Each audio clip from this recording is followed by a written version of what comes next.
ਵਾਹਿਗੁਰੂ। ਇੱਕ ਓੰਕਾਰ ਸਤਿਨਾਮ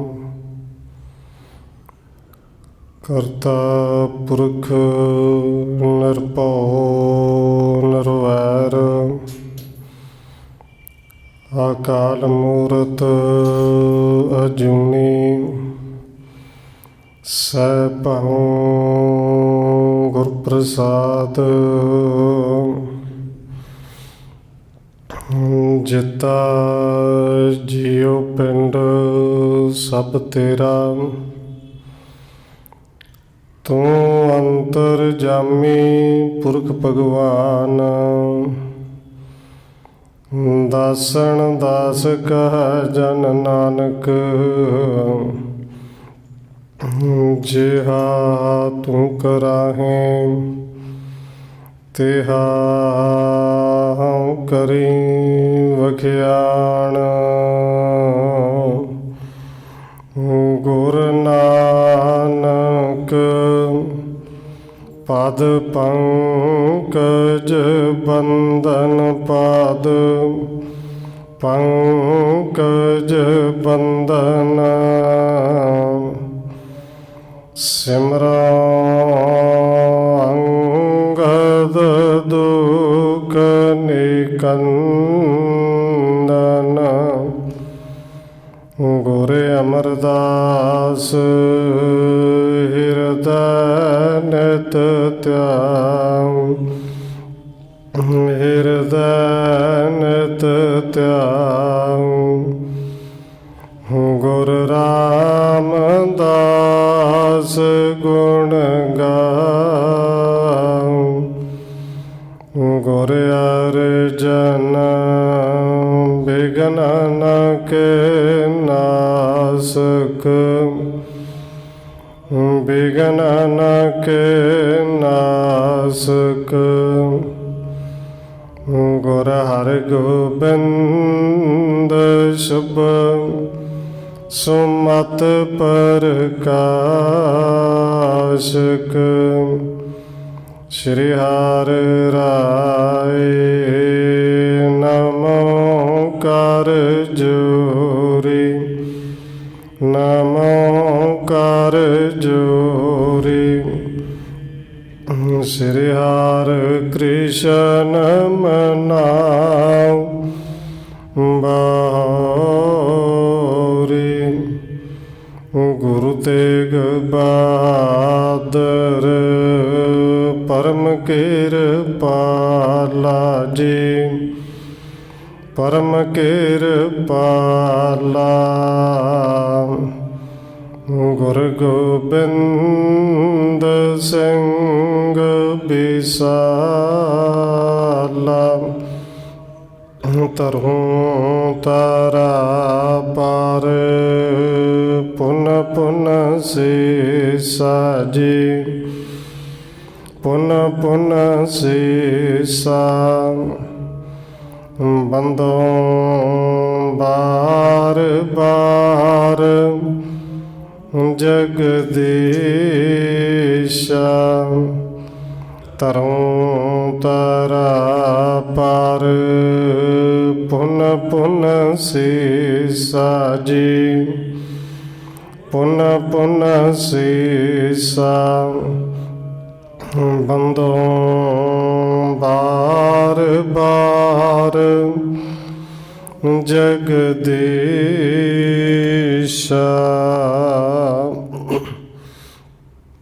ਜਿਸ ਮਹਿ ਅੰਮ੍ਰਿਤ ਗਿਆਨ ਹੈ, ਮਾਣਕ ਭਗਤ ਬੈਰਾਗ।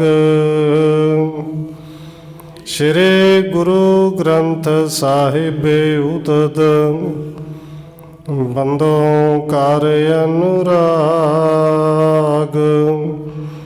ਇਕ ਓੰਕਾਰ ਸਤਿਗੁਰੂ ਜੇ ਪ੍ਰਸਾਦ ਸਚ ਹੋਏ।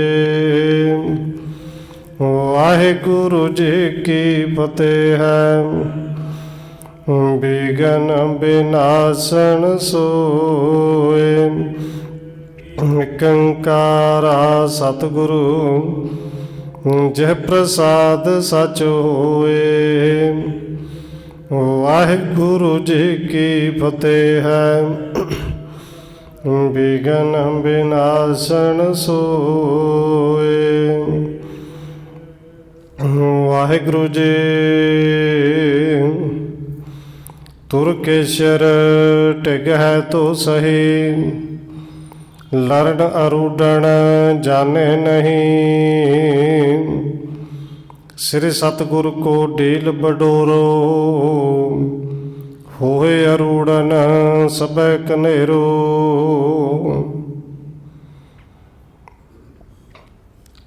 ਪਰਮ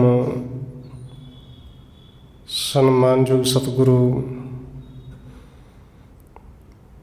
ਚਵਰ ਛਤਰ ਤਖਤ ਦੇ ਮਾਲਕ ਹਾਜ਼ਰਾ ਹਜੂਰ ਜਹਰਾ ਜਹੂਰ ਸ਼ਬਦ ਗੁਰੂ ਜੁਗੋਂ ਜੋਗ ਅਟਲ ਸਤਿਗੁਰੂ ਧੰਨ ਸ੍ਰੀ ਗੁਰੂ ਗ੍ਰੰਥ ਸਾਹਿਬ ਮਹਾਰਾਜ ਸੱਚੇ ਪਾਤਸ਼ਾਹ ਜੀ ਦੀ ਪਾਵਨ ਪਵਿੱਤਰ ਹਜ਼ੂਰੀ ਅੰਦਰ ਜੁੜ ਬੈਠੇ ਸਤਸੰਗੀ ਜਨੋ, ਆਪ ਜੀ ਵੱਡੇ ਭਾਗਾਂ ਵਾਲੇ ਹੋ ਜੋ ਸਤਿਕਾਰਯੋਗ ਧੰਨ ਮਾਤਾ ਰਾਜਕੌਰ ਜੀ ਦੇ ਪਾਵਨ ਸਥਾਨ ਗੁਰਦੁਆਰਾ ਮੰਜੀ ਸਾਹਿਬ ਵਿਖੇ ਸ਼ਾਮਾਂ ਦੇ ਦੀਵਾਨਾਂ ਦੀਆਂ ਹਾਜ਼ਰੀਆਂ ਭਰ ਰਹੇ ਹੋ। ਔਰ ਰੋਜ਼ਾਨਾ ਦੀ ਤਰ੍ਹਾਂ ਛੇਵੇਂ ਸਤਿਗੁਰੂ ਧੰਨ ਗੁਰੂ ਹਰਗੋਬਿੰਦ ਸਾਹਿਬ ਜੀ ਦੀ ਚੱਲ ਰਹੀ ਲੜੀਵਾਰ ਇਤਿਹਾਸ ਕਥਾ ਦੇ ਨਾਲ ਅਗਲੇਰੀ ਸਾਂਝ ਪਾਉਣ ਤੋਂ ਪਹਿਲਾਂ ਅਸੀਸ ਬਖਸ਼ਿਸ਼ ਕਰੋ ਜੀ। ਰਸਨਾ ਨੂੰ ਕਰੋ ਪਵਿੱਤਰ, ਜਿਤਨੇ ਵੀ ਜੁੜ ਬੈਠੇ ਹੋ ਲਵਾਓ ਹਾਜ਼ਰੀ, ਆਖੋ ਜੀ ਵਾਹਿਗੁਰੂ ਜੀ ਕਾ ਖਾਲਸਾ ਵਾਹਿਗੁਰੂ ਜੀ ਕੀ ਫਤਿਹ। ਤੁਰਕੇਸ਼ਰ ਟਿਗ ਹੈ ਤੋ ਸਹੀ। ਲਰਨ ਅਰੂੜਨ ਜਾਣੇ ਨਹੀਂ। ਕਵੀ ਰਾਜ ਕਵੀ ਸੰਤੋਖ ਸਿੰਘ ਜੀ ਅੱਗੇ ਲਿਖ ਰਹੇ ਨੇ ਕਿ ਜਿਵੇਂ ਕੱਲ ਪਿਛਲੇ ਪ੍ਰਕਰਨਾਂ ਦੇ ਅੰਦਰ ਆਪ ਜੀ ਨੇ ਸਰਵਣ ਕੀਤਾ, ਗੁਰੂ ਕੇ ਸਿੱਖ ਮਸੰਦ ਭਾਈ ਬਖਤ ਮੱਲ, ਭਾਈ ਤਾਰਾ ਚੰਦ ਕਾਬਲ ਤੋਂ ਬਹੁਤ ਸਾਰੀ ਸੰਗਤ ਨੂੰ ਨਾਲ ਲੈ ਕੇ ਆਏ ਨੇ। ਔਰ ਸਤਿਗੁਰੂ ਜੀ ਨੇ ਜਦੋਂ ਸਾਰਿਆਂ ਤੋਂ ਰਾਜੀ ਬਾਜੀ ਪੁੱਛੀ, ਦੋਵਾਂ ਮਸੰਦਾਂ ਨੂੰ ਪੁੱਛਿਆ ਕਿ ਕਿਹੜੇ ਰਸਤੇ ਥਣੀ ਆਏ ਹੋ, ਅੰਮ੍ਰਿਤਸਰ ਗਏ ਕਿ ਨਹੀਂ। ਔਰ ਇਹਨਾਂ ਨੇ ਰਸਤਾ ਦੱਸਿਆ ਕਿ ਸਤਿਗੁਰੂ ਜੀ ਅਸੀਂ ਲਾਹੌਰ ਤੋਂ ਸਿੱਧੇ ਇੱਧਰ ਨੂੰ ਆਏ ਹਾਂ। ਔਰ ਸਤਿਗੁਰੂ ਜੀ ਕਹਿੰਦੇ ਫਿਰ ਲਾਹੌਰ ਕੀ ਕੁਝ ਵੇਖਿਆ, ਬਾਦਸ਼ਾਹ ਦੇ ਕੋਲ ਕਿੰਨੀ ਕੁ ਸੈਨਾ ਹੈ, ਬਾਹਰ ਉਹਦੀ ਕਿੰਨੀ ਕੁ ਸੈਨਾ ਹੈ। ਔਰ ਉਹਨਾਂ ਦੋਵਾਂ ਮਸੰਦਾਂ ਨੇ ਦੱਸਿਆ ਕਿ ਅਸੀਂ ਜਦੋਂ ਰਾਤ ਲਾਹੌਰ ਦੇ ਵਿੱਚ ਰੁਕੇ ਤੇ ਕਿਸੇ ਤੋਂ ਸੁਣਿਆ ਸੀ ਕੱਲ ਬਕਰੀਦ ਹੈ, ਇਸ ਕਰਕੇ ਬਾਦਸ਼ਾਹ ਆਪਣੇ ਮਹਿਲਾਂ 'ਚੋਂ ਬਾਹਰ ਨਿਕਲੇਗਾ, ਬੜੀ ਸ਼ਾਨੋ ਸ਼ੌਕਤ ਦੇ ਨਾਲ ਨਿਕਲਣਾ ਹੈ ਕਿ ਪਿੰਡਾਂ ਦੇ ਹਜ਼ਾਰਾਂ ਹੀ ਲੋਕ ਵੇਖਣ ਵਾਸਤੇ ਆਉਣਗੇ। ਔਰ ਸਾਡੀ ਸਿੱਖ ਸੰਗਤ ਨੇ ਵੀ ਕਿਹਾ ਕਿ ਆਪਾਂ ਵੀ ਵੇਖ ਕੇ ਚੱਲਾਂਗੇ। ਉੱਥੇ ਦੱਸਿਆ ਕਿ ਸਤਿਗੁਰੂ ਜੀ ਅੱਗੇ ਅੱਗੇ ਬਾਦਸ਼ਾਹ ਦੇ ਦੋ ਘੋੜੇ ਸਨ ਕਿ ਜਿਹੜੇ ਅੱਤ ਦੇ ਚੰਚਲ ਔਰ ਇੰਨੇ ਸੋਹਣੇ, ਜਿਨ੍ਹਾਂ ਦੇ ਨਾਮ ਵੀ ਅਸੀਂ ਸੁਣਿਆ ਕਿ ਇੱਕ ਦਾ ਗੁਲਬਾਗ ਹੈ, ਇੱਕ ਦਾ ਦਿਲਬਾਗ ਹੈ, ਕਿ ਇੰਨੇ ਸੋਹਣੇ ਘੋੜੇ ਅਸੀਂ ਅੱਜ ਤੱਕ ਕਦੇ ਨਹੀਂ ਸੀ ਦੇਖੇ। ਔਰ ਸਾਰੀਆਂ ਸੰਗਤਾਂ ਚਾਹੁੰਦੀਆਂ ਸਨ ਘੋੜੇ ਗੁਰੂ ਸਾਹਿਬ ਜੀ ਦੇ ਕੋਲ ਜਾਣ। ਔਰ ਕਵੀ ਸੰਤੋਖ ਸਿੰਘ ਜੀ ਨੇ ਅੱਗੇ ਜਾ ਕੇ ਲਿਖਣਾ ਵੀ ਹੈ ਕਿ ਘੋੜੇ ਅਸਲ ਵਿੱਚ ਬਾਦਸ਼ਾਹ ਨੇ ਕਿਤੋਂ ਖਰੀਦੇ ਨਹੀਂ ਸਨ। ਘੋੜੇ ਗੁਰੂ ਸਾਹਿਬ ਜੀ ਵਾਸਤੇ ਸਿੱਖਾਂ ਨੇ ਹੀ ਖਰੀਦੇ ਨੇ, ਇਹ ਖੋਹ ਕੇ ਲਿਆਇਆ ਹੈ, ਜਾਂ ਇਹਦੇ ਕੋਈ ਸਿਪਾਹੀ ਜਿਹੜੇ ਨੇ ਉਹ ਖੋਹ ਕੇ ਲੈ ਆਏ ਸਨ। ਪਰ ਇਹਨਾਂ ਸਿੱਖਾਂ ਨੇ ਦੇਖਿਆ ਕਿ ਉਹ ਘੋੜੇ ਏਡੇ ਸੋਹਣੇ, ਇਹਦੇ ਇਹ ਘੋੜੇ ਤੋਂ ਗੁਰੂ ਸਾਹਿਬ ਜੀ ਲਈ ਚਾਹੀਦੇ ਨੇ। ਅੱਗੇ ਲਿਖਦੇ ਨੇ ਕਿ ਤੁਰਕੇਸ਼ਰ ਟਿਗ ਹੈਵ ਤੋਂ ਸਹੀ, ਕਿ ਏਡੇ ਸੋਹਣੇ ਘੋੜੇ ਬਾਦਸ਼ਾਹ ਦੇ ਕੋਲ ਹੈਣ ਤੇ ਸਹੀ ਜ਼ਰੂਰ ਨੇ, ਪਰ ਲਰਨ ਅਰੂੜਨ ਜਾਣੇ ਨਹੀਂ। ਬਾਦਸ਼ਾਹ ਸਵਾਰੀ ਕਰਨਾ ਨਹੀਂ ਜਾਣਦਾ, ਘੋੜਿਆਂ 'ਤੇ ਚੜ੍ਹ ਕੇ ਉਹਨਾਂ ਲੜਨਾ ਨਹੀਂ ਜਾਣਦਾ। ਸ੍ਰੀ ਸਤਿਗੁਰੂ ਕੋ ਡੀਕ ਢੀਲ ਬਡੇਰੋ, ਹੋਏ ਅਰੂੜਨ ਸੁਬੇ ਕਨੇਰੋ। क्योंकि सतगुरु जी का डेल डोल भी बहुत खुला तो लंबा उच्चा कद है। इन्हां घोड़ियां ते जो वो सवार होणगे तो बड़े शोभनीक होणगे। चढ़ संगत को दर्शन दै है, सब सिखण आनंद उपजै है। सतगुरु जी काबुल दी सारियां संगतां चाहुंदियां सन कि इन्हां घोड़े ते गुरु साहब जी सवार होण ते इन्हां घोड़ियां ते सवार होकर सानू सारियां नूं दर्शन देण। हम सुन कै सब के संग कहे, चाहे जे गुरु कठिन कुछ नहीं। ते मसंद हथ जोड़ के कहंदे ने सतगुरु जी असीं सारी संगत विच आप जी दे भरोसे ते बचन कर बैठे हाँ कि जे गुरु साहब जी चाहण तो कोई औखा काम थोड़ी घोड़े गुरु साहब जी लै सकते हैं। इत्यादिक गुण कह समुदाय, निश्चय उचित तुम्हारे हैं। सिख संगत सगरे ही कहें। ते सतगुरु जी तुहाडे उत्ते माण करके भरोसा करके असीं सिखां दे विच संगत विच बचन कह दिते ने।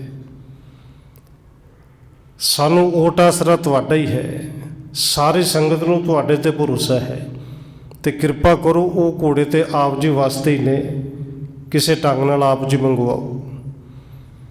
श्री गुरु जी जब देखो तिनको, लखो तबे सुख होए जिम मन को। और फिर हाथ जोड़ के कहते हैं सतगुरु जी जदों घोड़े देखोगे ना तो मन प्रसन्न होएगा। ऐसे घोड़े सचमुच किते नहीं देखे होने। इत्यादिक गुण कह समुदाय, ज्यों क्यों कर सिरे गुर बिरमाए। कहते इस तरह घोड़ियां दे बड़े गुण कहे, बड़े गुण सुने। और सतगुरु जी के चरणों च सिखां ने बार बार बेनती की कि सतगुरु जी हुण किरपा करो घोड़े किसी तरह मंगवाओ। इम प्रसंग कर सर्ब सुनायो, संगत सेवर कितक दिन छायो। इस तरह सारा घोड़ियां का प्रसंग सुनाया। सतगुरु जी ने सिखां नूं कह के संगतां दे शिवर जिहड़े ने डेरे लवाए। कई दिन सिख काबुल दी संगतां उत्थे रहियां। जब गुर टिक बैठता है जाए, जुगम तरंग प्रसंग चलाए। ते जदों भी काबुल दी संगतां दोवें मसंद गुरु साहब जी कोल आके बैठते हैं, उदों उन्होंने दोवां घोड़ियां का प्रसंग जरूर छेड़ते हैं कि सतगुरु जी दिलबाग ते गुलबाग घोड़े, उन्हां बारे कोई विचार करो। तिन समान जग में है कित नाही, फिरिया देश विदेश जे माही। सतगुरु जी ये सच है कि उन्होंने घोड़ियां वर्गे देश विदेश में होर किते भी नहीं होने, भावें सारे देश विदेश लभ लिए। उचते आप के सब हूँ जाने, चपल चलाक चार पहचाने।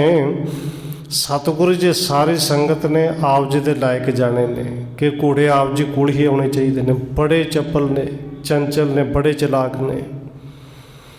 इम कह कर गुर निकट सुनावै, अह यथार्थ सुनो गुर सावै। इस तरह सिखां दे जदों भी मौका मिलता है गुरु साहब जी के कोल बह के उन्होंने घोड़ियां का प्रसंग जरूर छेड़ते हैं। गुरु साहब जी सुन के खुश बड़े होंगे ने। केतक दिन गुर निकट गुजारे, चरण सदन को उमगे सारे। कई दिन काबुल दी संगतां ने गुरु साहब के चरणों में गुजारे ने। हुण संगतां चाहुंदियां ने कि वापस घर नूं जाइए। जथा जोग सिर पाउन देन, संगत सगल विसर्जन कीन। सतगुरु जी ने काबुल दी संगतां नूं उन्हां दोवां मसंदां नूं जथा जोग सन्मानिया है, सिर पाउ दिते, उन्हां नूं उत्थों विद्या कर दिता। मनोकामना पाए पियाने, मार्ग मह गुर सो जस बखाने।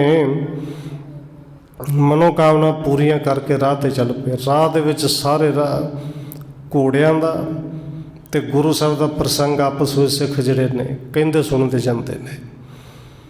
बापी मंजे गोविंदवाल, बापी मज्जे गोविंदवाल। दर्श खडूर सो पुन विशाल। होने काबुल दी संगतां सतगुरु के दर्शन करन तो बाद सब तो पहलों गोविंदवाल साहब गईयां। उत्थे जाके बौली दे विच इशनान किया। ਉਸ ਤੋਂ ਅੱਗੇ ਫਿਰ ਖਡੂਰ ਸਾਹਿਬ ਜਾ ਕੇ ਉੱਥੇ ਧੰਨ ਗੁਰੂ ਅੰਗਦ ਦੇਵ ਮਹਾਰਾਜ ਜੀ ਦੇ ਅਸਥਾਨਾਂ ਦੇ ਦਰਸ਼ਨ ਕੀਤੇ। ਜਾਏ ਤਰਨ ਤਾਰਨ ਇਸ਼ਨਾਨੇ, ਬਹੁਰ ਸੁਦਾਸਰ ਮੱਝਣ ਠਾਨੇ। ਫਿਰ ਤਰਨ ਤਾਰਨ ਸਾਹਿਬ ਜਾ ਕੇ ਇਸ਼ਨਾਨ ਕੀਤਾ। ਉੱਥੋਂ ਚੱਲਦੇ ਹੋਏ ਫਿਰ ਅੰਮ੍ਰਿਤ ਸਰੋਵਰ ਦੇ ਵਿੱਚ ਅੰਮ੍ਰਿਤਸਰ ਪਹੁੰਚੇ, ਉੱਥੇ ਇਸ਼ਨਾਨ ਕੀਤਾ। ਜਥਾ ਸ਼ਕਤ ਅਰਦਾਸ ਕਰਾਏ, ਕਿਤਕ ਦਿਵਸ ਰਹਿ ਕਰ ਰਖਾਏ। ਇਸ ਤਰ੍ਹਾਂ ਕਈ ਦਿਨ ਰਾਹ ਦੇ ਵਿੱਚ ਲੱਗੇ ਅਤੇ ਕਈ ਦਿਨ ਅੰਮ੍ਰਿਤਸਰ ਰਹਿ ਕੇ ਉੱਥੇ ਅਰਦਾਸ ਕਰਵਾਉਂਦੇ ਨੇ, ਉੱਥੇ ਕੜਾਹ ਪ੍ਰਸ਼ਾਦੇ ਦੇ ਕਰਵਾਉਂਦੇ ਨੇ। ਕਾਬਲ ਕੋ ਸੰਗਤ ਪੁਣ ਗਈ, ਮਨੋਕਾਮਨਾ ਪੂਰਨ ਪਾਈ। ਕਾਬਲ ਦੀ ਸੰਗਤ ਫਿਰ ਕਾਬਲ ਨੂੰ ਚਲੀ ਗਈ, ਸਭ ਦੀਆਂ ਮਨੋਕਾਮਨਾ ਪੂਰੀਆਂ ਹੋਈਆਂ। ਦੇਸ਼ ਵਿਦੇਸ਼ਨ ਗੁਰ ਕੀ ਕੀਰਤ, ਜਿਮ ਦੇਖੇ ਕੀਨੀ ਬਿਸਤੀਰਤ। ਦੇਸ਼ਾਂ ਵਿਦੇਸ਼ਾਂ ਵਿੱਚ ਸੰਗਤਾਂ ਨੇ ਜਿਵੇਂ ਜਿਵੇਂ ਗੁਰੂ ਸਾਹਿਬ ਦੀ ਕੀਰਤੀ ਵੇਖੀ, ਉਵੇਂ ਉਵੇਂ ਗੁਰੂ ਸਾਹਿਬ ਦੀ ਕੀਰਤੀ ਅੱਗੇ ਜਾ ਕੇ ਪ੍ਰਗਟ ਵੀ ਕੀਤੀ, ਹੋਰਾਂ ਨੂੰ ਵੀ ਸੁਣਾਈ। ਇੱਥੇ ਕਵੀ ਸੰਤੋਖ ਸਿੰਘ ਜੀ ਨੇ ਇਹ ਅਧਿਆਇ ਖਤਮ ਕੀਤਾ ਹੈ। ਅਧਿਆਇ ਨੰਬਰ 26 ਇੱਥੋਂ ਸ਼ੁਰੂ ਕਰਦੇ ਫਿਰ ਲਿਖਦੇ ਨੇ। ਦੋਹਰਾ ਸੁਨ ਸਤਿਗੁਰ ਚਿਤ ਚੌਂਪਕਾਰ, ਹੈ ਚਾਹਤ ਜਿਮ ਆਏ। ਹਿਰਦੇ ਵਿਚਾਰ ਤੇ ਪੇ ਬਹੁਤ, ਕਿਸ ਪ੍ਰਕਾਰ ਕੋ ਲਿਆਏ। ਕਵੀ ਸੰਤੋਖ ਸਿੰਘ ਜੀ ਅਗਲਾ ਅਧਿਆਇ ਸ਼ੁਰੂ ਕਰਦੇ ਲਿਖਦੇ ਨੇ ਕਿ ਗੁਰੂ ਸਾਹਿਬ ਜੀ ਨੇ ਸੰਗਤਾਂ ਦੀਆਂ ਬੇਨਤੀਆਂ ਬਾਰ-ਬਾਰ ਸੁਣੀਆਂ। ਕਾਬਲ ਦੇ ਸਿੱਖ ਮਸੰਦ ਬਾਰ-ਬਾਰ ਕਹਿੰਦੇ ਸਨ ਕਿ ਸਤਿਗੁਰੂ ਜੀ ਆਪ ਜੀ ਦੇ ਘੋੜੇ ਨੇ, ਆਪ ਜੀ ਦੇ ਕੋਲ ਆਉਣੇ ਚਾਹੀਦੇ ਨੇ। ਸਤਿਗੁਰੂ ਜੀ ਹੁਣ ਵਿਚਾਰ ਕਰਦੇ ਨੇ ਕਿ ਘੋੜੇ ਕਿਹੜੇ ਢੰਗ ਨਾਲ ਲਿਆਈਏ। ਧਨ ਖਰਚੇ ਜੇ ਤੋ ਮਨ ਭਾਵਤ, ਮੋਲ ਦੀਏ ਸੋ ਹੱਥ ਨ ਆਵਤ। ਕਿਉਂਕਿ ਘੋੜੇ ਹੁਣ ਬਾਦਸ਼ਾਹ ਦੇ ਕੋਲ ਨੇ, ਅਤੇ ਜੇ ਅਸੀਂ ਉਹਨਾਂ ਘੋੜਿਆਂ ਦੀ ਕੀਮਤ ਦੇ ਕੇ ਸੋਚੀਏ ਕਿ ਕੀਮਤ ਦੇ ਕੇ ਲਾਈਏ, ਜਿੰਨੇ ਮਰਜ਼ੀ ਪੈਸੇ ਦਈਏ, ਕੀਮਤ ਨਾਲ ਮੁੱਲ ਖਰੀਦਿਆ ਉਨੇ ਮਿਲਣੇ। ਸ਼ਾਹਜਹਾਂ ਕੇ ਕਮੀ ਨ ਕਾਈ, ਲੇਹ ਤੁਰੰਗ ਸੁਕਵਣ ਉਪਾਈ। ਕਿਉਂਕਿ ਸ਼ਾਹਜਹਾਂ ਨੂੰ ਰੁਪਈਏ ਪੈਸੇ ਦੀ ਤਾਂ ਕਮੀ ਨਹੀਂ ਕਿ ਅਸੀਂ ਪੈਸੇ ਦਿਆਂਗੇ, ਘੋੜੇ ਵੇਚ ਦੇਗਾ। ਘੋੜੇ ਉਹਦੇ ਕੋਲ ਕਿਸੇ ਤਰ੍ਹਾਂ ਚਲੇ ਗਏ ਨੇ, ਹੁਣ ਉਹ ਘੋੜੇ ਲੈ ਕੇ ਆਉਣੇ ਨੇ। ਲੇਹ ਤੁਰੰਗ ਸੁਕਵਣ ਉਪਾਈ ਕਿ ਕਿਹੜੇ ਢੰਗ ਨਾਲ ਲਈਏ। ਅਤ ਪ੍ਰਿਆ ਰੱਖੇ ਤਕਰਾਈ, ਲਾਖੋ ਭੱਟ ਨਿਤ ਰਹਿਤ ਸਹਾਈ। ਕਿ ਇਹਨਾਂ ਘੋੜਿਆਂ 'ਤੇ ਵਿਸ਼ੇਸ਼ ਤੌਰ 'ਤੇ ਉਹ ਪਹਿਰਾ ਰੱਖਦਾ ਹੈ, ਔਰ ਇਹ ਵੀ ਸੁਣਿਆ ਕਿ ਇਹਨਾਂ ਨਾਲ ਪਿਆਰ ਹੀ ਬੜਾ ਕਰਦਾ ਹੈ। ਕਿ ਲੱਖਾਂ ਸੂਰਮੇ ਨੇ ਜਿਹੜੇ ਉਹਦੇ ਕੋਲ ਰਹਿੰਦੇ ਨੇ, ਅਤੇ ਬਹੁਤ ਸਾਰੇ ਜਿਹੜੇ ਨੇ ਇਹਨਾਂ ਘੋੜਿਆਂ ਦੀ ਨਿਗਰਾਨੀ ਵਿੱਚ ਲਾਏ ਹੋਏ ਨੇ। ਜੇ ਕਰ ਲਰੇ ਹਾਥ ਨਹਿ ਆਵਤ, ਮਹਾਦੁਰਗ ਮਹਿ ਤਿਨਹਿ ਰਖਾਵਤ। ਕਿ ਸਤਿਗੁਰੂ ਜੀ ਵਿਚਾਰ ਕਰਦੇ ਨੇ ਜੇ ਲੜੀਏ ਕਿ ਜੰਗ ਕਰਕੇ ਘੋੜੇ ਲੈ ਆਈਏ ਤੇ ਫਿਰ ਵੀ ਕੰਮ ਔਖਾ ਹੈ। ਜੰਗ ਕਰਕੇ ਉਸ ਕਿਲੇ ਦੇ ਵਿੱਚੋਂ ਭਾਵੇਂ ਗੁਰੂ ਸਾਹਿਬ ਜੀ ਵਾਸਤੇ ਕੁਝ ਵੀ ਔਖਾ ਨਹੀਂ, ਪਰ ਬਹੁਤ ਸਾਰੀਆਂ ਸ਼ਹੀਦੀਆਂ ਦੇਣੀਆਂ ਪੈਣਗੀਆਂ, ਬਹੁਤ ਸਾਰਾ ਝਗੜਾ ਜਿਹੜਾ ਜੰਗ ਕਰਨਾ ਪਏਗਾ। ਸਭਾ ਵਿਖੇ ਗੁਰ ਬਾਤ ਚਲਾਈ, ਹੈਨ ਪ੍ਰਸ਼ੰਸਾ ਅਧਿਕ ਸੁਣਾਈ। ਇੱਕ ਦਿਨ ਸਤਿਗੁਰੂ ਜੀ ਦੀ ਸਭਾ ਲੱਗੀ ਅਤੇ ਸਭਾ ਵਿੱਚ ਗੁਰੂ ਸਾਹਿਬ ਜੀ ਨੇ ਫਿਰ ਬਚਨ ਕੀਤੇ ਕਿ ਭਾਈ ਉਹ ਕਾਬਲ ਦੇ ਸਿੰਘ ਜਿਹੜੇ ਸਿੱਖ ਆਏ ਸਨ, ਘੋੜਿਆਂ ਦੀ ਬੜੀ ਪ੍ਰਸ਼ੰਸਾ ਕਰਦੇ ਸਨ। ਕਿਵੇਂ ਦੇਖਣ ਮੈਂ ਆਏ ਹਮਾਰੇ, ਸੁਮਤਵੰਤ ਸਭ ਕਰੋ ਵਿਚਾਰੇ। ਸਤਿਗੁਰੂ ਜੀ ਕਹਿੰਦੇ ਨੇ ਭਾਈ ਸਿੱਖੋ ਤੁਸੀਂ ਸਾਰੇ ਸਿਆਣੇ ਹੋ, ਅਤੇ ਕੋਈ ਸਿਆਣਪ ਵਿਖਾਓ, ਦੱਸੋ ਕਿ ਉਹਨਾਂ ਘੋੜਿਆਂ ਨੂੰ ਕਿਵੇਂ ਵੇਖੀਏ, ਕਿਵੇਂ ਲੈ ਕੇ ਆਈਏ। ਚਿਤਵੇਂ ਜਤਨ ਅਨੇਕ ਪ੍ਰਕਾਰੇ, ਤਬ ਇੱਕ ਸਿੱਖ ਨੇ ਗਿਰਾ ਉਚਾਰੀ। ਸਤਿਗੁਰੂ ਜੀ ਕਹਿੰਦੇ ਅਸੀਂ ਕਈ ਤਰ੍ਹਾਂ ਦੇ ਵਿਚਾਰਾਂ ਸੋਚਦੇ ਹਾਂ ਕਿ ਕਿਵੇਂ ਲੈ ਕੇ ਆਈਏ, ਤੁਸੀਂ ਦੱਸੋ। ਕਹਿੰਦੇ ਸੀ ਇੱਕ ਸਿੱਖ ਨੇ ਹੱਥ ਜੋੜੇ ਅਤੇ ਹੱਥ ਜੋੜ ਕੇ ਖਲੋ ਕੇ ਬੇਨਤੀ ਕੀਤੀ, ਮਹਾਰਾਜ ਤੁਮ ਸਮਤ ਨਿਧਾਨੇ, ਅਗਰ ਆਪ ਕੇ ਕੌਣ ਬਖਾਨੇ। ਕਿ ਮਹਾਰਾਜ ਕਿ ਸਿਆਣਪ ਦੇ ਤੁਸੀਂ ਤੇ ਖਜ਼ਾਨੇ ਹੋ, ਅਤੇ ਤੁਹਾਡੇ ਸਾਹਮਣੇ ਹੋਰ ਕਿਹੜਾ ਸਿਆਣਾ ਬੰਦਾ ਦੱਸੀਏ ਕਿ ਕਿਹੜਾ ਤੁਹਾਡੇ ਸਾਹਮਣੇ ਹੋਰ ਕੋਈ ਸਿਆਣਾ ਵੀ ਹੋ ਸਕਦਾ ਹੈ। ਤੋ ਦੇਖੀਐ ਹੈ ਭਲੇ ਵਿਚਾਰ, ਹੋਏ ਨਾ ਬਿਨ ਵਿਧੀਏ ਨਿਰਧਾਰ। ਪਰ ਸਿੱਖ ਨੇ ਨਾਲੇ ਤਾਂ ਸਤਿਗੁਰੂ ਦੀ ਵਡਿਆਈ ਕੀਤੀ ਤੇ ਨਾਲੇ ਕਹਿੰਦੇ ਨੇ ਸਤਿਗੁਰੂ ਜੀ ਫਿਰ ਵੀ ਵਿਚਾਰ ਕਰਕੇ ਦੇਖ ਲਓ ਕਿ ਜੇ ਕੋਈ ਸਿਆਣਾ ਹੈ, ਤਰੀਕਾ ਕੋਈ ਜਾਣਦਾ ਹੈ ਤਾਂ ਉਹ ਭਾਈ ਬਿਧੀ ਚੰਦ ਹੋ ਸਕਦੇ ਨੇ। ਭਾਈ ਬਿਧੀ ਚੰਦ ਕੋਲ ਜ਼ਰੂਰ ਕੋਈ ਨਾ ਕੋਈ ਜੁਗਤ ਹੋਏਗੀ। ਜੇ ਕਰ ਲਿਆਵੇ ਹੈ ਬਲ ਭਾਰੇ, ਅਚਰਜ ਬਿਥਰੇ ਜਗਤ ਮਝਾਰੀ। ਹੁਣ ਸਤਿਗੁਰੂ ਜੀ ਇਹ ਬਿਧੀ ਚੰਦ ਕਰ ਸਕਦਾ। ਸਿੱਖ ਨੇ ਬੇਨਤੀ ਕੀਤੀ ਤਾਂ ਅਗਲੀ ਗੱਲ ਜਿਹੜੀ ਕਹੀ ਕਿ ਬਿਧੀ ਚੰਦ ਵੀ ਤਾਂ ਕਰ ਸਕਦਾ ਹੈ ਕਿ ਤੁਮ ਸਹਾਇਤਾ ਪਾਏ ਸੋ ਲਿਆਵੇ, ਅਪਰੋ ਪਾਏ ਨਹੀਂ ਕਿਵੇਂ ਆਵੇ। ਕਿ ਜੇ ਤੁਸੀਂ ਮਦਦਗਾਰ ਹੋ ਬਿਧੀ ਚੰਦ ਦੇ, ਕਿਉਂਕਿ ਉਹਨਾਂ ਘੋੜਿਆਂ ਦੇ ਵਰਗਾ ਸੰਸਾਰ 'ਚ ਘੋੜਾ ਕੋਈ ਨਹੀਂ। ਬਿਧੀ ਚੰਦ ਵਰਗਾ ਵਿਧੀਆਂ ਤੇ ਜੁਗਤੀਆਂ ਲਾਉਣ ਵਾਲਾ ਹੋਰ ਕੋਈ ਸਿੱਖ ਨਹੀਂ। ਤੇ ਸਤਿਗੁਰੂ ਜੀ ਤੁਹਾਡੇ ਵਰਗਾ ਕੋਈ ਹੋਰ ਮਦਦਗਾਰ ਵੀ ਤੇ ਨਹੀਂ ਨਾ। ਤੁਸੀਂ ਸਹਾਇਕ ਹੋਵੋ ਤੇ ਬਿਧੀ ਚੰਦ ਦੇ ਕਾਰਜ ਕਰ ਸਕਦਾ ਹੈ। ਜਿਸ ਬਿਧ ਕੇ ਬੁੱਧ ਇਸ ਮਹਿ ਹੈ, ਸਗਲ ਜਗਤ ਨਰ ਤੁਸਕਰ ਲਹੈ। ਕਿ ਜਿਵੇਂ ਦੇ ਬਿਧ ਜਿਵੇਂ ਦੇ ਜੁਗਤੇ ਭਾਈ ਬਿਧੀ ਚੰਦ ਦੀ ਜਾਣਦੇ ਨੇ ਨਾ ਕਿ ਸੰਸਾਰ ਵਿੱਚ ਮੁਸ਼ਕਲ ਹੀ ਹੈ ਕੋਈ ਐਵੇਂ ਦੀ ਹੋਰ ਜਾਣਦਾ ਹੋਏ। ਜਿਮ ਤਿਨ ਹੈਨ ਸਮਾਨ ਨਾ ਹੋਈ, ਤਿਮ ਲਿਆਵਣ ਇਸ ਸਾਹਮਣੇ ਹੈ ਕੋਈ। ਸਿੱਖ ਫੇਰ ਕਹਿੰਦਾ ਕਿ ਸਤਿਗੁਰੂ ਜੀ ਜਿਵੇਂ ਘੋੜਿਆਂ ਦੇ ਵਰਗੇ ਹੋਰ ਘੋੜਾ ਕੋਈ ਨਹੀਂ, ਇਵੇਂ ਲਿਆਉਣ ਦੀ ਜੇ ਗੱਲ ਕਰੀਏ ਤਾਂ ਫਿਰ ਬਿਧੀ ਚੰਦ ਵਰਗਾ ਹੋਰ ਕੋਈ ਹੈ ਵੀ ਨਹੀਂ ਜਿਹੜਾ ਲੈ ਕੇ ਆਵੇ। ਤੁਮ ਸਮ ਨਹੀਂ ਸਹਾਇਕ ਦੂਆ, तीनों मेल एक सम हुआ। ਤੇ ਤੀਜੀ ਗੱਲ ਸਤਿਗੁਰੂ ਜੀ ਤੁਹਾਡੇ ਵਰਗਾ ਸਹਾਇਤਾ ਕਰਨ ਵਾਲਾ ਹੋਰ ਕੋਈ ਨਹੀਂ, ਕਿਉਂਕਿ ਇਹ ਤਿੰਨੇ ਚੀਜ਼ਾਂ ਇੱਕੋ ਵਾਰੀ ਇਕੱਠੀਆਂ ਵਰਤਣੀਆਂ ਨੇ।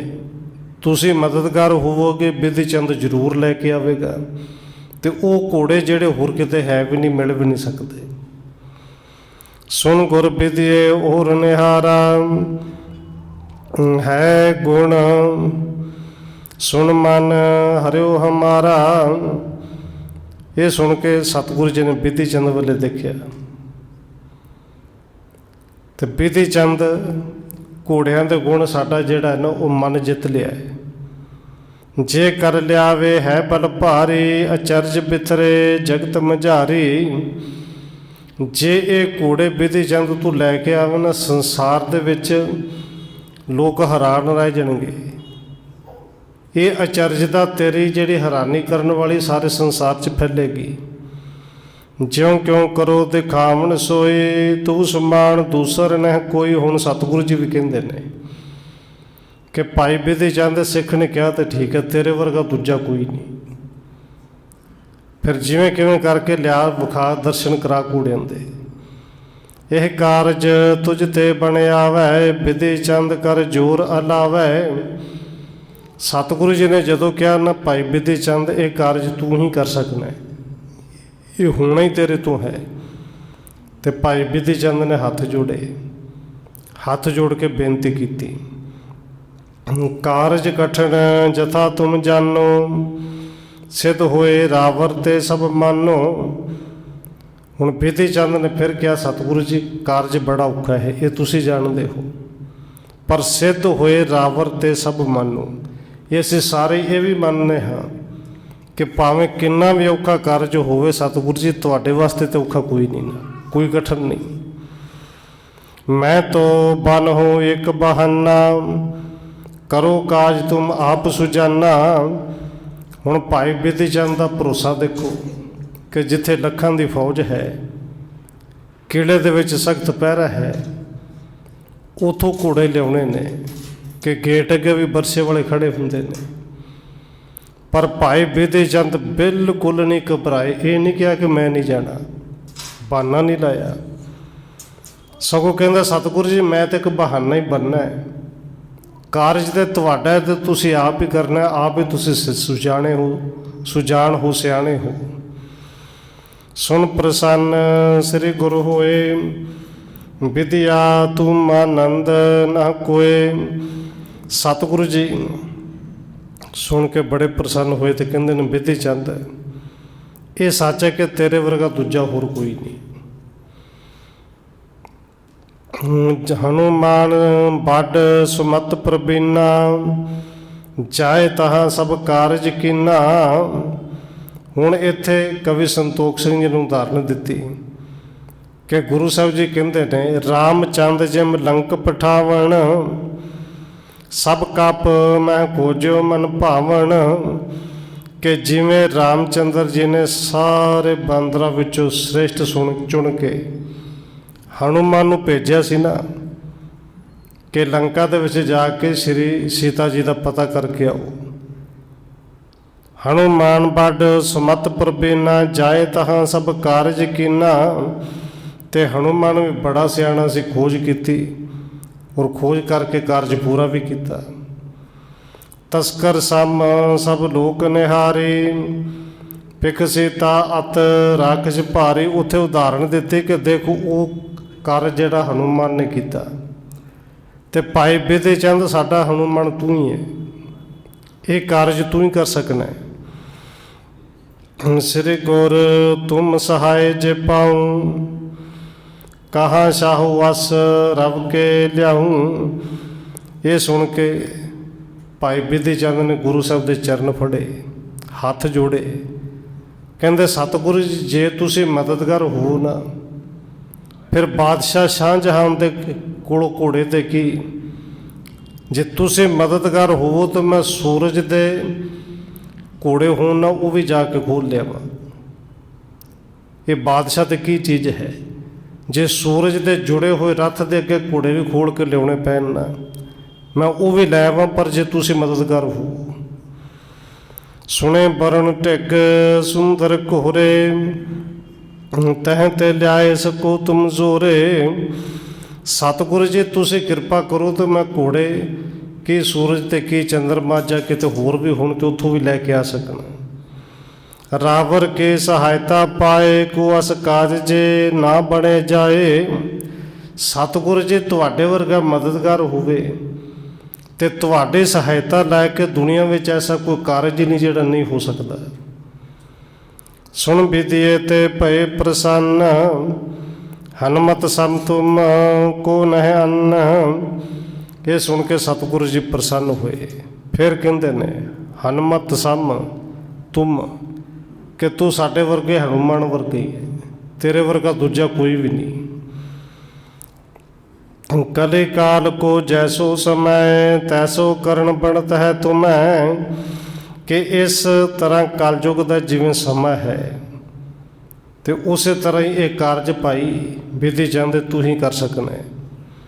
सो तुरंग को लेकर आवो, अचल सो जस जग सुभगत पावो। कि पाई जाओ फिर उन्होंने घोड़िया नूं लैके आओ, तो संसार दे विच फिर सदा ही जस तुसी खटोगे, रहिंदी दुनिया तक तुहाडीआं सिफतां ते वडियाइयां होणगीआं। पिछे ग्रंथन मैं तू वगाथा, पठे सुने होए अचरज साथा। सतगुरु जी कहते ने, भाई बिधि चंद बाद विच तेरी ये गाथा इतिहास दे विच ग्रंथां विच लिखी जाएगी, कि सुनने वाले तो सुनाने वाले भी अचरज रह जाएंगे कि इवें कूड़े लियाते जा सकते हैं जिवें विधि चंद लैके आएगा। पुण्यात्म तेरो जस करै, यह कारज तुम बिन नह सरै। सतगुरु कहते ने, लोग तेरा जस गाउणगे कि भाई विधि चंद तो बिना एक कारज होर कोई कर ही नहीं सी सकता। बहु अभिलाखा गुर के जान, विधि चंद हैव कै सवधान। हुण गुरु साहब जी का हुक्म ही सिख ने तो मनना सी, भरोसा अंदर पूरा सी। भाई विधि चंद है सावधान हो गए। प्राप्त होत अधिक बड़ियाई, भयो त्यार नह बिलम लगाई। और भाई विधि चंद जानते ने ये वडियाई गुरु साहब जी अपने सिखां नूं बख्श रहे ने। कारज गुरु का है, करना गुरु ने है, पर यह वडियाई अपने इस दास नूं विधि चंद नूं बख्शदे ने। पर भाई विधि चंद ने ढेर नहीं लाई, शंका नहीं की, तो उस वेले तैयार हो गए। सन्मुख खरो होए मत तो धामू, सर्ब गुरण के ले कर नामू। भाई बिधि चंद गुरु साहब के सन्मुख सामने हो गया, हाथ जोड़े, सारे गुरु साहबाना के नाम लैके अरदास की। हाथ जोर कीनी अरदास, अंग संग नित कृपा वास। धन गुरु नानक देव महाराजे तो लैके गुरु हरगोबिंद साहिब जी तक गुरु साहबाना के नाम लैके अरदास बेनती करदा कि हे सतगुरु जी कृपा करो, अंग संग नित कृपा वास, कि मेरे तुसी अंग संग रहो, कारज तुहाडा है, करना तुसी आप है, अपने सेवक नूं वडियाई तुसी बख्शी है, ते कृपा करो सिर ते मेर भरिया हथ रखियो। बाट घाट में है बड़ो सहाई, गुरे के आगे तब गरीब निभाई। अरदास की कि सतगुरु जी ये रहिंदे ते चलदे जिहड़े कारज ने, बाट घाट मैं बड़ो सहाय, वाधा घाटा किते हो गया तो फिर कृपा कर दिओ, मदद कर दिओ, सहायक हो जो। ये कह के भाई बिधि चंद ने मत्था टेकिया। चरण कमल प्रिय परसन करे, सब ते कुशी लीन बल धरे। भाई बिधि चंद ने सतगुरु के चरणों ते सिर रखिया, दोवां हत्थां नाल चरण स्पर्श किते, गुरु साहब दी खुशियां लईयां, सारी संगत दी फिर खुशियां लईयां। और मैं है गुरु बसाए कर चाला, लाभपुर को सन्मुख तिस काला। कहंदे उदों भाई बिधि चंद ने गुरु साहब जी का स्वरूप, गुरु साहब की मूरत, गुरु साहब के उपदेश नूं अपने हिरदे विच ऐन पक्की तरह टिका लिया ते लाहौर के रस्ते नूं चल पिया। हृदय विचारत हरखत जातो, सब ते अधिक मोह गर जातो। हुण भाई बिधि चंद नूं कोई चिंता नहीं कि कूड़े किवें लियाउणे ने, की करना पेगा, बस प्रसन्न ने कि गुरु साहिब जी ने यह सब तो वध वडियाई मैनूं बख्शी है, इस कारज की सेवा मेरे सिर लाई है। करियो प्रचारण सभा समाज, क्यों ना करूँ मैं दुस्तर काज। क्योंकि गुरु साहब जी ने भरी सभा दे विच ये सेवा लाई है। काम भावें बड़ा मुश्किल है पर क्यों ना करांगा, जदों मेरा गुरु मेरे नाल है फिर क्यों ना करांगा। 3 दिवस मैं है पहुँचो जाए, पुरदार टिक अरदास अलाई।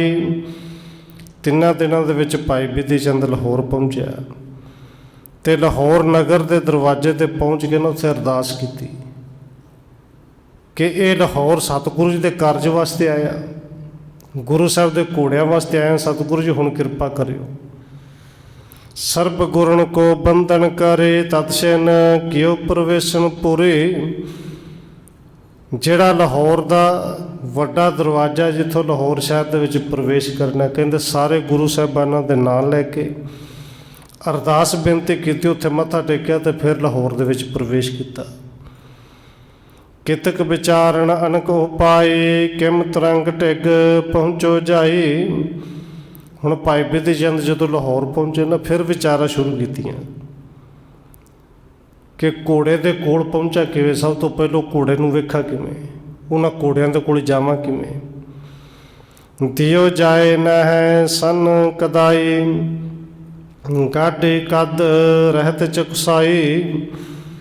भाई बिधि चंद सोचते ने कि जिथे घोड़े ने किले की कंध बड़ी मजबूत है, सन तो लाई नहीं जा सकती, एक कंध मजबूत है तो दूजा 4 छपरे पहरा है, सन ला के ते अंदर नहीं जाया जा सकता। नह उपरो प्रवेशन पावै, पौर अणक पार नर थिरतावै।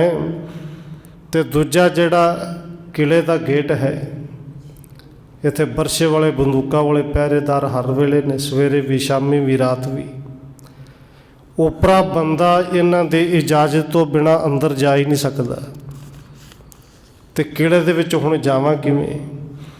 भाई बिधि चंद उत्थे विचारा करते हैं। निकट दरोगे बन करदास, जे कर रहूँ जाऊँ हूँ पास। तो विचारां दे विचों एक विचार बिधि चंद दे मन विच आई कि जे मैं इत्थों दे दरोगे दा नौकर बन जा, उनकी नौकरी कर लवां, तो फिर मैं घोड़ियां दे कोल जा सकना।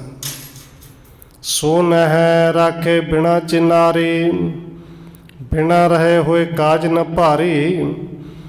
पर बिधि चंद फिर विचार करते हैं, क्योंकि दरोगे दी जिहड़ा किले का दरोगा खास करके उनका नौकर बनना, नौकरी लगना तो किवें रखेगा।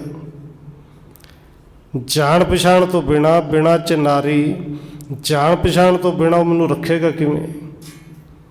ये कारज है बड़ा मुश्किल किवें होएगा। या ते जतन रहन हित करो, जिसते अपनी मनसा पूरो। इस करके भाई बिधि चंद ने विचार की, चलो जिवें भी होएगा, सब तो पहलों तो लाहौर दे विच मैं रहन दा कोई ठिकाना लभा। पहलों इत्थे रवां तो फिर देखांगे कि किले दे अंदर जाना किवें है।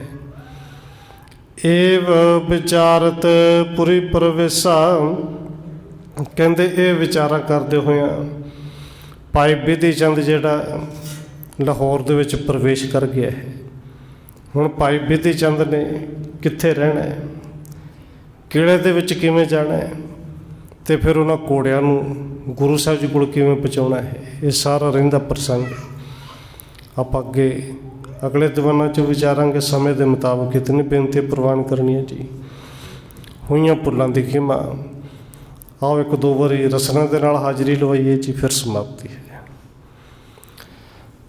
वाहेगुरु वाहेगुरु वाहेगुरु वाहेगुरु।